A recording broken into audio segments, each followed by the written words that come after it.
Salut, c'est Baptiste. Aujourd'hui, on va parler de la manière dont on exprime nos émotions. Et là, parce que j'ai des grandes questions là-dessus. En fait, on dit souvent que l'amour et la haine sont les deux faces d'une même médaille. Et en fait, alors, il y a deux manières de voir la chose. Soit c'est une médaille et du coup, plus tu es capable d'aimer, plus tu es capable de détester. C'est-à-dire que, enfin, de haïr, enfin, tu vois, c'est à plus ou moins grande échelle. C'est-à-dire que si tu es capable d'aimer vraiment très fort, tu es aussi capable de détester très fort. Ou alors, c'est une sorte d'énergie et que tu l'utilises soit pour aimer, soit pour détester. Mais que tu ne peux pas faire les deux en même temps.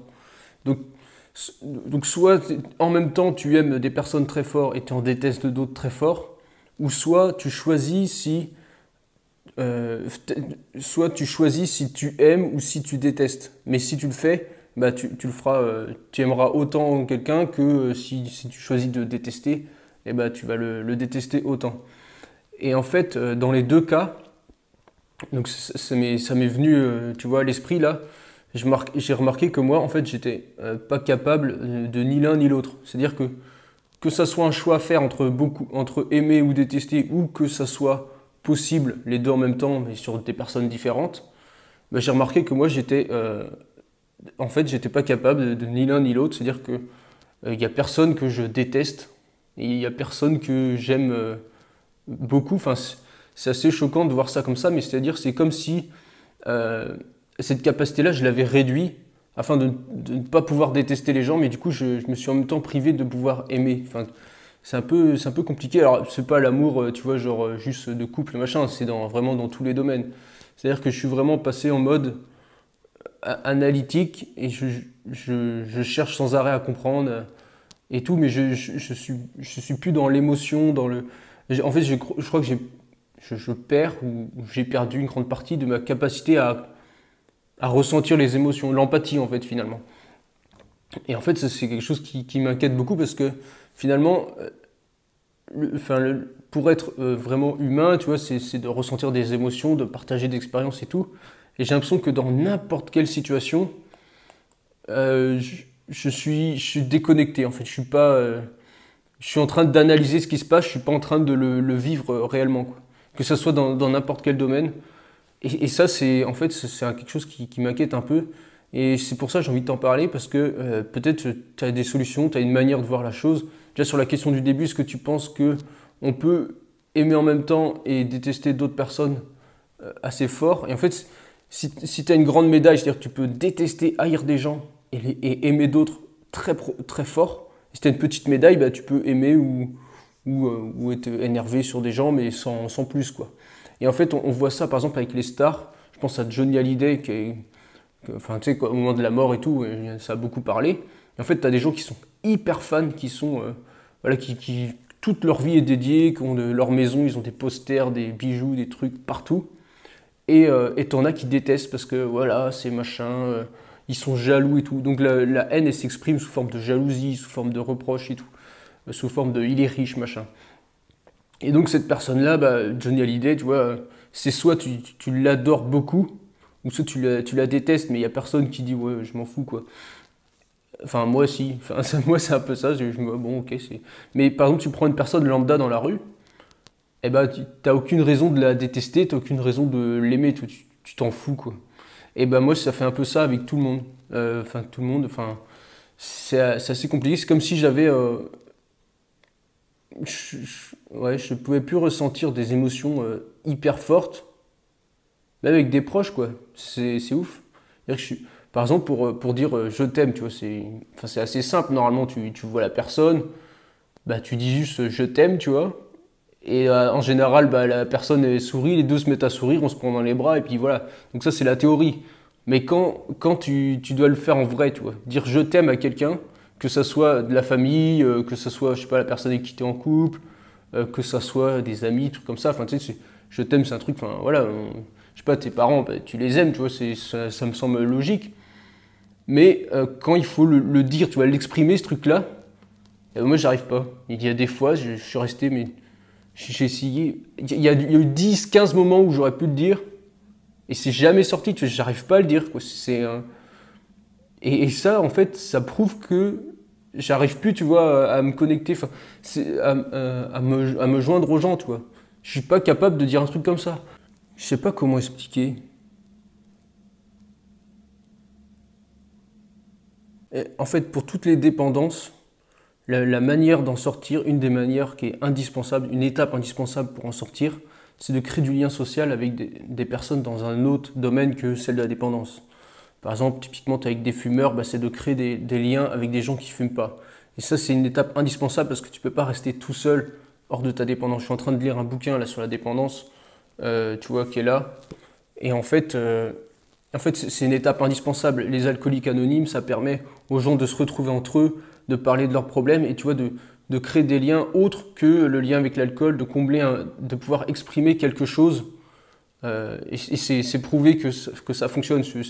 Ceux qui, ceux qui arrivent le mieux à s'en sortir, c'est ceux qui arrivent à s'exprimer dans ces groupes de parole et de comprendre qu'ils ne sont pas tout seuls dans le truc et tout. Et en fait, créer du lien, c'est quelque chose d'indispensable. Et quand tu perds cette capacité à aimer ou à détester, parce que finalement, quand tu détestes quelqu'un, c'est un lien. Toi, tu vois, as une espèce de défiance, de machin, mais c'est une sorte de lien, quoi. Tu t'identifies par rapport à quelqu'un en disant, bah voilà, moi je déteste telle personne, donc tu fais partie du groupe qui déteste telle personne, tu vois. Et du coup, ça crée du lien. Et en fait, c'est comme si ce truc-là avait disparu, enfin pas disparu entièrement, mais tu vois, que vraiment baissé, et que je suis plus capable de, de ressentir des émotions, tu vois, fortes comme ça. C'est vraiment inquiétant. Tu vois, par exemple, au niveau des guerres, ben moi, mon avis, il est pas juste. Enfin, j'arrive pas à ressentir la souffrance que ça a eu ou n'importe. Pourtant, je suis allé visiter bah, en Normandie, je suis allé voir les plages et tout. Il y avait des monuments, des trucs commémoratifs et tout, des explications sur comment ça s'est passé, des films et tout. Et en fait, j'arrive pas à me mettre à la place des gens, à ressentir bah, ce que ça a pu être et tout. Et ça, finalement, bah, comme si j'étais à part du truc, comme si j'arrivais pas bah, à m'identifier à ça, à vraiment être à part. Et je comprends pas en fait, par exemple, quand les gens s'énervent. Il y a des gens, ils s'énervent, tu vois, autour de moi, ou tu les vois dans la rue ou machin. Et moi, je me dis, mais comment ça se fait qu'ils s'énervent, tu vois, enfin voilà, ça me fait de la peine un peu. Je me dis, bah, c'est pas normal, tu vois, ils s'énervent et tout. Mais ça se trouve, cette personne-là qui s'énerve, si elle est capable de s'énerver contre quelque chose et tout, bah, elle est capable en même temps d'aimer d'autres personnes, tu vois, aussi fort que sa capacité à s'énerver. Et moi, en fait, je me dis, bah, c'est pas normal, elle s'énerve, machin. Mais je suis pas non plus capable d'aimer. Enfin, tu vois, comme si, tu vois, ça allait de pair, quoi. Soit t'es capable de t'énerver, de ressentir de la colère et tout, du coup, t'es capable d'aimer. Et moi, je suis pas capable ni de ressentir de la colère, ni d'aimer. Enfin, je suis neutre, quoi. C'est comme si j'étais neutre. Et en fait, ça, c'est un gros problème. Comment tu veux tisser des liens avec des gens si t'es totalement neutre, que t'as pas d'émotion, quoi. Donc là, tu vois, je parle à une machine, je parle à un objet, et puis il y a peut-être des gens qui vont me répondre quand j'aurai mis ça sur Internet. Mais tu vois, c'est une émotion qui est fausse. Enfin, c'est une relation qui est fausse. C'est juste, enfin, c'est de la donnée, tu vois. En vrai, tu parles pas comme ça. Je peux pas parler exactement pareil que quand je parlais à une machine. C'est beaucoup plus facile d'ailleurs de parler à une machine que de parler vraiment à quelqu'un, parce que le quelqu'un, tu vois, il y a des interactions et tout. Et c'est complètement différent. Alors que là, la machine, ben là, je dis quelque chose, elle va pas, enfin, elle a rien à dire, tu vois, elle va pas me répondre. Donc c'est vraiment beaucoup plus facile. Et en fait, c'est un peu ce qui se passe, mais j'ai l'impression que c'est généralisé. C'est-à-dire qu'il y a plein de personnes, peut-être comme moi, ou qui ressentent les mêmes choses, et qui, pour eux, c'est beaucoup plus facile bah, d'être par exemple sur un réseau social comme moi j'étais sur les jeux avant. Et pour se détacher des jeux, il faut parler à des vrais gens, quoi, des gens dans le monde réel. Et alors c'est beaucoup plus facile sur un jeu ou sur un réseau social de parler. Tu vois, là je parle sur YouTube, c'est beaucoup plus facile, je tourne mon truc, tac tac, c'est parti. Sur les jeux, j'envoyais des messages, sur Facebook tu mets des photos, mais tout ça c'est faux, tu vois, il n'y a pas d'émotion, il n'y a rien du tout, tu mets des petits cœurs, tu mets des petits smileys, bon c'est bien sympa, mais en fait c'est pas quelque chose que tu ressens. Moi j'utilise beaucoup de smileys, mais en fait c'est peut-être pour cacher quelque chose que j'arrive pas à exprimer autrement, soit en formulant les mots ou soit en parlant en vrai. Du coup j'utilise beaucoup de smileys, mais c'est du vent en fait, c'est vraiment du vent ce truc-là. Et ce qui est important, c'est de réussir à parler, à discuter avec des gens en vrai, de partager des émotions, de ressentir ce que l'autre ressent et tout. Et tu vois, par exemple, il y en a des gens, je sais pas, par exemple Titanic, voilà, il y a l'histoire d'amour et tout, ça fait pleurer les gens, ça les émeut et tout. Et moi, en fait, je m'en fous, quoi. Enfin, je vois l'histoire d'amour, ok, mais c'est... à la limite, je suis en train d'analyser pourquoi, tu vois, le problème du mec qui a voulu, tu sais, qui avait un peu trop d'ego, qui a voulu pousser le bateau plus loin et tout. Il n'y a pas de compassion, tu vois, les gens, ils sont dans le bateau, bah, ils ont pris le bateau, le machin, il coule, enfin, voilà, ils meurent, c'est normal, enfin... Ou tu vois, il y a une guerre, bah, les gens, ils se tuent, point. Et en fait, ça me fait pas plus d'émotion que ça. Et c'est chaud, quoi. C'est vraiment chaud. Alors, comment on fait pour retrouver ces émotions? Comment on fait pour retrouver des émotions, finalement? De réussir à vivre concrètement dans le réel, quoi. Dans le réel où il y a des vraies émotions, des vrais trucs, tu vois. Comment tu fais ça? C'est assez complexe. Et j'ai pas la solution. Et en fait, c'est ça que je me suis rendu compte là très récemment, c'est que bah ouais, comment je fais en fait, j'arrive pas à exprimer, et même à ressentir, tu vois. Enfin, je dis pas que j'ai aucune émotion, je suis pas un cœur de pierre ni rien, mais ça me dépasse en fait. C'est des trucs, ça me dépasse. Je suis un peu perdu sur ce côté-là. Je sais pas comment prendre la chose. Et c'est vrai que si quelqu'un a des conseils, qui a déjà vécu ça, qui réussit, qui n'avait pas d'émotions avant, qui réussit maintenant à avoir des émotions plus fortes et tout, parce il y a des moments où j'ai ressenti quand même des émotions fortes, et ça s'est passé sur les jeux vidéo. Il n'y a aucun, aucun moment réel qui a réussi à égaler ce que j'ai ressenti sur les jeux. Et ça, enfin, c'est assez frustrant. Alors il y a peut-être le sexe, quand je faisais l'amour, tout ça. Là, ça a peut-être égalé le jeu vidéo. Mais sinon, il n'y a aucun autre contexte réel qui n'a pu égaler ce que j'ai ressenti en jouant aux jeux vidéo. Ces moments quand tu es là, que t'es de camaraderie, tu vois, où tu as réussi à une opération, où tu as réussi je sais pas quoi, et tu es vraiment content, quoi. Tu as participé sur le jeu et tout. Et là, tu te sens fier, tu te sens faire partie du truc et tout. En vrai, dans le monde réel, je ne l'ai jamais ressenti, quoi. Jamais aussi fort que ça, quoi. Et je me dis, c'est pas normal, en fait, que j'ai plus d'émotions sur un jeu vidéo qu'en réalité, quoi. Et même pendant le voyage, tu vois, j'ai des moments hyper de bonheur et tout. Mais je sais même pas si ça a égalé ce que j'ai ressenti sur les jeux vidéo. C'est vraiment inquiétant, ces trucs-là. C'est vraiment inquiétant parce que finalement, ce qui compte vraiment, c'est le réel, je pense. Et si j'arrive pas à égaler dans le réel ce qui existe dans le virtuel, il y a forcément où le virtuel va reprendre le dessus. Même là, YouTube, ça prend le dessus sur ce que je ressens directement. Il y a des choses que je peux dire là en vidéo que j'arrive pas à dire en vrai. Parce que c'est du virtuel, c'est plus facile. C'est beaucoup plus simple de t'exprimer face à une machine, de t'exprimer en virtuel quand il y a une interface, qu'il y a quelque chose qui, tu vois, entre, que quand c'est directement en face d'une personne. Et ça, c'est inquiétant. Parce que à l'avenir, et même pour être heureux, pour bien vivre ensemble, il faut être capable de se parler directement, sans interface, sans truc entre. Juste parler, tu vois, juste être entre gens, juste pouvoir se exprimer des émotions et débattre et tout, mais de personne à personne, sans qu'il y ait quelque chose entre les deux, de virtuel ou de plateforme ou de n'importe quoi en fait. Et c'est vraiment important et j'ai l'impression que j'ai pas cette capacité-là. Et donc j'aimerais bien trouver des solutions pour retrouver cette capacité à ressentir des émotions, à me mettre à la place des gens, ressentir de l'empathie finalement. C'est pour ça que tout ce qui est social, j'en ai parlé dans plusieurs vidéos, le capitalisme humain ou tu vois, des trucs comme ça, parce que c'est quelque chose qui me touche personnellement et c'est en fait je me rends compte que j'en ai besoin pour m'émanciper de cette dépendance, que ce soit aux jeux vidéo, donc qui trotte encore dans un coin de ma tête et que si je craque, je peux retomber dedans. Mais ça peut être partout. Tu vois, tu prends de l'alcool, t'as plus de problème, tu parles avec les gens, machin. Quand t'as suffisamment une bonne dose d'alcool ou quand t'as fumé, je sais pas quoi, de la weed ou je sais pas comment ça s'appelle, là, marijuana, là. T'as fumé ça, bah ça y est, tu planes et tu peux parler avec les gens, mais en fait, c'est pas toi. Tu vois, j'ai pas envie de prendre des substances qui vont me permettre d'être social. c'est comme un jeu, ça te permet d'être social parce que avec les autres joueurs du jeu. Mais si tu vois ces personnes-là en vrai, peut-être ça va pas le faire, tu vois, tu n'arrives pas à leur parler. Mais parce que tu leur parles via le jeu, ça passe.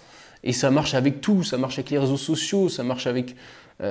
et en fait, il faudrait réussir à pouvoir parler normalement et tout, sans utiliser de dépendance, de trucs, sans utiliser de drogue, de produits ou de logiciels, de jeux pour se parler. Il faudrait qu'on arrive naturellement à se parler comme si c'était normal, parce que finalement c'est normal de se parler de face à face, quoi.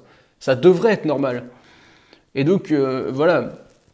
Et là tu vois, je suis chez mes parents, je suis revenu et en fait, enfin je suis revenu, c'est temporaire, mais je veux dire, en ce moment en fait j'arrivais plus à méditer dans le camion parce que j'ai pris l'habitude, tu vois, de faire ça assis, tac tac, et avec le froid et tout, en fait j'arrivais plus à méditer. Et finalement, comme j'ai perdu cet équilibre-là qui me permettait de vider un peu les idées de la tête, tu sais, de m'assainir, de penser plus à rien, de se vider la tête et tout, j'avais toujours des idées, j'arrivais jamais à arrêter ce truc-là. Et en fait, là, j'ai des conditions, tu vois, je peux être dans ma chambre, il fait suffisamment chaud et tout, et je peux méditer, et donc ça me fait un bien fou que j'arrivais plus à faire à cause de la température et du mode de vie en fourgon, j'arrivais plus à le faire, donc ça m'a complètement déboussolé. Et donc là, ça fait un bien fou de pouvoir méditer, d'être dans le calme, de plus avoir des bagnoles qui roulent à côté ou de machin, et de plus avoir, tu vois, d'avoir tout le nécessaire autour et que j'ai plus besoin de penser à autre chose. Et ça fait un bien fou. Ça permet de réfléchir, ça permet de se poser. Donc du coup, je suis là, je pense que je vais rester jusqu'à Noël, histoire de voir un peu comment ça se passe, de remettre les idées au clair. Et ouais, du coup, c'est une grande aide en fait la méditation pour calmer toutes ces analyses, parce que finalement, je ressens pas d'émotions particulières, mais j'analyse tout, quoi. C'est-à-dire que j'arrive quand je discute ou machin. En fait, je suis en train en même temps de me poser des questions. Tiens, qu'est-ce qui se passe? Tiens, si je dis ça, c'est peut-être pour telle raison. Tiens, peut-être que la personne pense ça. Mais du coup, je ne ressens pas directement la conversation. C'est assez frustrant, en fait. Et c'est très dur. Même là, c'est dur à exprimer, même devant une machine. Alors, je ne t'explique pas en vrai le bordel que c'est. En tout cas, voilà, si tu as un avis sur ça, si tu as des conseils, si tu as des trucs pour retrouver, aider à ressentir plus d'émotions, à retrouver peut-être de l'empathie envers les gens, de ne pas être en train d'analyser et d'être en train de ressentir plutôt, d'arrêter de penser un peu trop et de plus ressentir, de pouvoir aimer et détester les gens. Pourquoi pas, on devrait pouvoir détester les gens, enfin je veux dire, ça doit être naturel de détester ou de pas aimer quelqu'un et tout. Et moi en fait je suis indifférent à ça, c'est comme si ça m'intéresse pas, quoi. Ouais, j'analyse, ouais ok, peut-être il est méchant, tu vois, mais je ressens pas de colère. Peut-être lui il est gentil, mais je ressens pas d'amour ou de gentillesse, tu vois, ok, c'est cool, quoi. J'ai analysé moralement, voilà, lui je le considère comme gentil, tu vois, ou gentil, ou tu vois, mais il y a pas de, c'est pas quelque chose que je ressens, c'est quelque chose que j'ai réfléchi, j'ai calculé, je me suis dit tiens, lui, par rapport à mes valeurs, tac tac, il doit être gentil, tu vois, c'est une personne gentille. Mais je ressens pas, tu vois, l'espèce de truc où ah ouais, c'est gentil, tu vois, tu te sens bien et tout, quoi. Et c'est assez frustrant. Du coup, je voulais t'en parler. Et si tu as un témoignage par rapport à ça, ou si tu as des solutions, des aides qui pourraient t'apporter, que tu pourrais m'apporter, ou à d'autres qui regarderaient la vidéo qui seraient dans le même cas que moi, franchement, n'hésite pas, si tu peux, voilà, me mettre en commentaire, partager un peu.